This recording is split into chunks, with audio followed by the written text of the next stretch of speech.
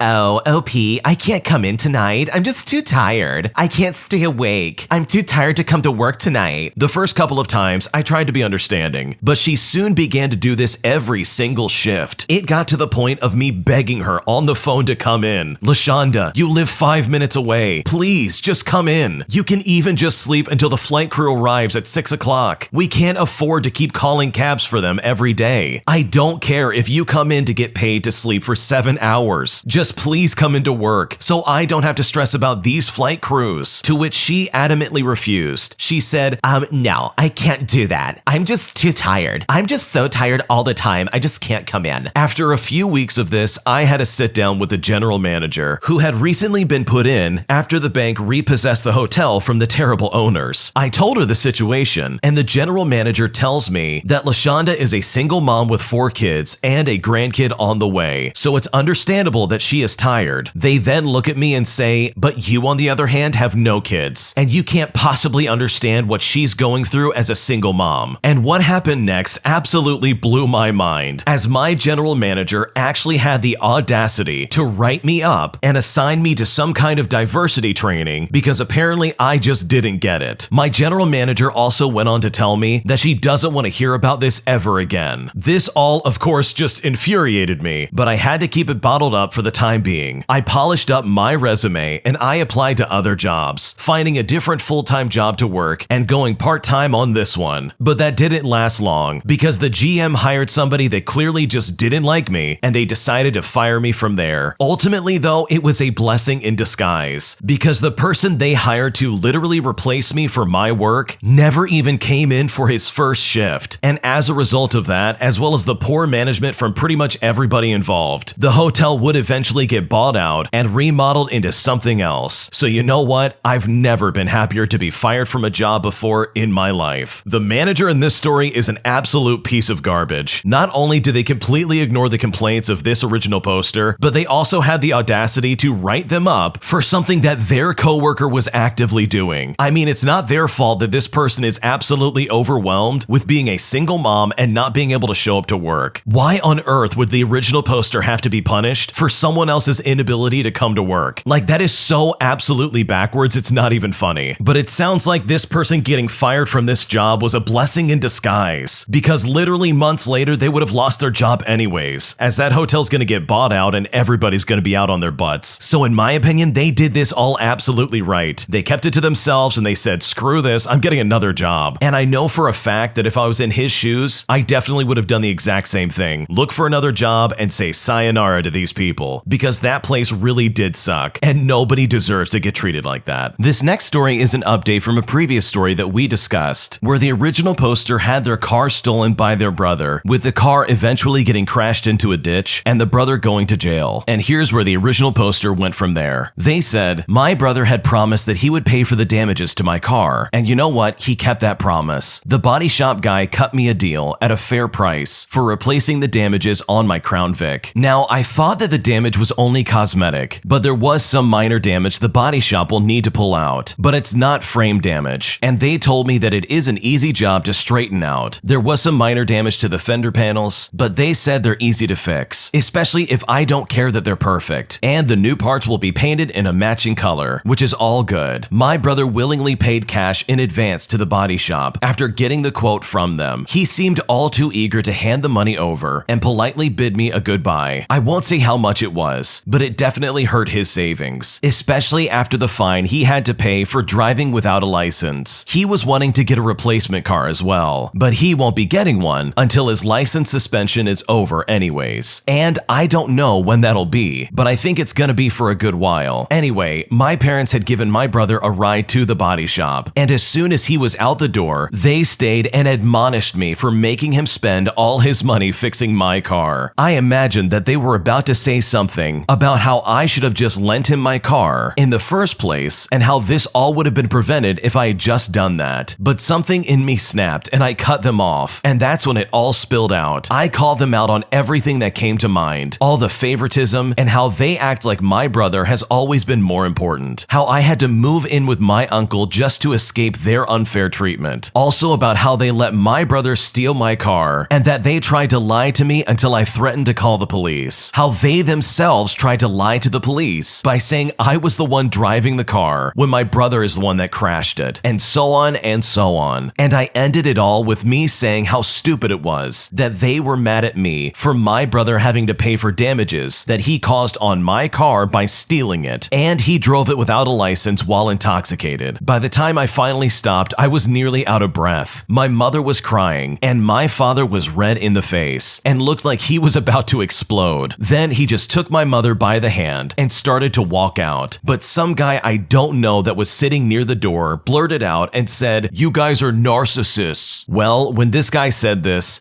was enough to set my father off, completely over the edge, because he started attacking this guy. My father is not a small man. He knows how to throw a punch. So he started to get in a fight with this guy like an angry gorilla. I yelled for the clerk to call the cops, and they did. My father heard that and bolted out the door and drove off. He actually left my mother behind crying in the lobby. The police had to pick him up at his home, and he surprisingly cooperated when he was arrested. But now he's looking at charges for assault. The guy he beat up suffered a very swollen black eye and a possible broken nose and concussion. I was there when they were loading him into the ambulance to get him to the hospital. My mother has called me crying and blaming herself, but my uncle is saying that it's about time that my dad tasted some karma, and my brother is doing everything he can to stay out of it. And honestly, this is not how I thought everything was gonna go down. I have to give it to the bystander that called these people out, because yes, these parents are absolutely narcissists. They treated their son so terribly, so badly that he had to move out and just live with his uncle just so he could escape this weird abuse. And that is honestly unacceptable. If they were simply better parents, then things literally would not have gotten so bad. Like, the original poster hasn't done anything wrong. It's his stupid brother and his stupid parents who all collectively basically try to ruin this guy's life. And I have to agree with the uncle. It is about time that karma came back for this father who has treated his son so badly for so many years. So honestly, he gets what's coming to him, and hopefully some jail time as well as a hefty fine and a possible restraining order will hopefully straighten him out. Am I the jerk for making my boyfriend choose between my relationship with him or his friends? I'm a 22-year-old female, and I've been with my boyfriend for about 2 years now. My boyfriend was meant to go on a boys' trip for a week. The main idea of the trip was for them to go and party. 2 weeks prior, before they were scheduled to go, I found out that my boyfriend had been cheating on me for the previous 11 months, and all of his friends were aware of it. And once I found out about that, I broke up with him instantly. Now, because we live together, neither of us are in a position to just get up and move out. Due to this, he spent the next 4 days begging me to give him another chance. Eventually, and after 4 days, I gave in and agreed to give him a second chance as long as he didn't go on holiday with his friends, as I wouldn't feel comfortable after everything that happened so recently, as well as the fact that all of those boys knew and had no problem with it. He initially agreed and said he would do anything to make this work and to gain my trust back. A few days before they were set to leave for the trip, my boyfriend started to get really angry that I wasn't letting him go on this trip. I said multiple times that if he wanted to go, he could, but I would break up with him because I wasn't okay with it. He ended up not going, but the whole time was taking everything out on me. I have tried to explain that I was already hesitant to get back together with him after everything he's done, and I believe after what he has done, my trust needs to be earned back with actions and time. I am not going to give it back instantly just to see if he lives up to what he says. All of his friends have been trash talking me for putting him in the position to have to choose between me or his friends for the weekend. So it honestly begs the question, am I the jerk for forcing my boyfriend to make this decision? This story sounds like an absolute mess because this guy cheats on you and then you bring him back. Regardless of if you live with him or not, I really just don't think it was a wise decision to let this guy back into your life. He is clearly not a good influence and he clearly is going to cheat again. Like, this is not something that he did by accident. It's something he thought about and he really thought through. So it's really disappointing to see that you caved to his requests and decided to let him back into your life. In my opinion, you can do so much better than this. And you said it best as well. All of his friends knew about this and not a single person came forward to try and tell you that he's cheating on you. And that is so disrespectful in my opinion. There's no good excuse to justify that action. So given the circumstances, I don't blame you for making him choose. If you really do want to try and make this relationship work, he really does need to decide if he wants to be with you or not. But I know for a fact if I was in your shoes, there's no way I would have let him back, regardless of if he's living with me or not. I do not need that kind of energy in my life, and I honestly think you don't either. My boyfriend wants to marry me, but he doesn't want to have any kind of wedding ceremony just so he can protect his father's feelings, as well as his absence from this future wedding. And it's all so confusing and it hurts my feelings, and I don't know what to do. So my boyfriend of 4.5 years says that he wants to marry me, but he doesn't want to have a wedding. For some background, we've been living together for 2 years and have an otherwise amazing relationship. He does not have a relationship with his dad, which is his only parent, but seems to want to establish one even though this man is pushing him away and keeps treating him with utter disrespect. We've been talking about marriage and our timeline and plans practically since we started dating. We both initially wanted a big wedding after I was done with grad school back in 2021, but then we realized we weren't in a rush to get married and obviously didn't make any plans because of COVID-related restrictions. This year, right after New Year's, he says 2022 would be a great year to get married. We talk about it briefly, and then I didn't bring it up again because I was expecting a proposal of some kind. By mid-April, I realized there would be no way to have the wedding that we talked about in 2022. I bring it up, and he says his relationship with his dad is making him feel depressed, and he needs time to deal with his feelings. So I just let it go, but remind him that if we do plan on a wedding, we need to at least set a date. I propose maybe the summer of 2023, and we need to do this because many of our family members that we'd want to be there live abroad, and they need plenty of time to make plans. In July, he drunkenly tells me that his dad disapproves of our relationship because apparently he doesn't like my family, even though he doesn't know any of us directly, and that this has been weighing on him for some time. I thought, okay, he didn't want to get married before sharing this with me, and I didn't think much of it. Come September, and I finally bring it up, and I ask what's happening. He tells me he wants to get married, but he doesn't want to have a wedding. He wants our closest people there, but not his dad, and he doesn't feel comfortable having a huge wedding because people would talk about his dad being absent. And even though they do not have a relationship, he wants to try to protect him from the humiliation. I believe he wants to marry me because he's been trying to do a civil ceremony as soon as possible. And this is all because we talked about starting a family and making big purchases like a car or a home. He, however, is adamant about not wanting a wedding. Bear in mind, we come from a culture in East Europe where huge weddings with 300 plus people are definitely the norm, and family is usually very involved. I told him I would feel humiliated if he chose not to have the wedding we've been planning for